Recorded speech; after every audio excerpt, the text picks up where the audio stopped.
ನಾಳೆ ಬೆಳಗ್ಗೆ 6ರಿಂದ ಸಂಜೆ 6ರವರೆಗೆ ಕರ್ನಾಟಕ ಬಂದ್, 100ಕ್ಕೆ 100 ಕರ್ನಾಟಕ ಬಂದ್. ಯಾವ ಕಾರಣಕ್ಕೂ ನಿಲ್ಲುವ ಪ್ರಶ್ನೆಯೂ ಇಲ್ಲ, ಮುಂದೋಗೋ ಪ್ರಶ್ನೆಯೂ ಇಲ್ಲ. ಕರ್ನಾಟಕ ಬಂದ್ ನಾಳೆ ಬೆಳಗ್ಗೆ 6ರಿಂದ ಸಂಜೆ 6ರವರೆಗೆ.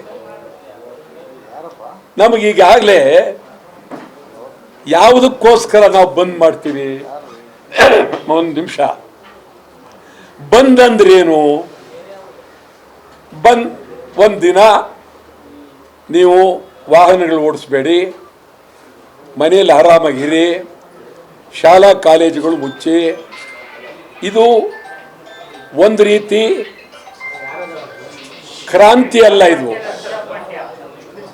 ಮಹಾತ್ಮ ಗಾಂಧೀಜಿಯವರ ಚಿಂತನೆಯಲ್ಲಿ ಶಾಂತವಾಗಿ ನಿಮ್ಮ ಕಡೆ ಇರಿ. ಬಂದು ಯಾರ ಬಗ್ಗೆನೂ ಗಲಾಟೆ ಮಾಡೋಕ್ಕಾಗಲಿ, ನುಗ್ಗೋಕ್ಕಾಗಲಿ, ಹೊಡೆಯೋಕ್ಕಾಗಲಿ, ಬೆಂಕಿ ಇಡೋಕ್ಕಾಗಲಿ ಅಲ್ಲ. ಬಹುಶಃ ಪೊಲೀಸ್ನವರು ಇದನ್ನು ಎಲ್ಲೋ ಕರ್ನಾಟಕ ಬಂದ್ ಅಂದರೆ ಎಲ್ಲೋ ಬೆಂಕಿ ಇಡಕ್ಕೆ ಹೋಗ್ತಾರೆ ಅಂತ ಅವ್ರಿಗೆ ತಿಳಿದಿರ್ಬೋದು. ಮೊದಲು ಅವ್ರು ಅರ್ಥ ಮಾಡ್ಕೊಳ್ಬೇಕು.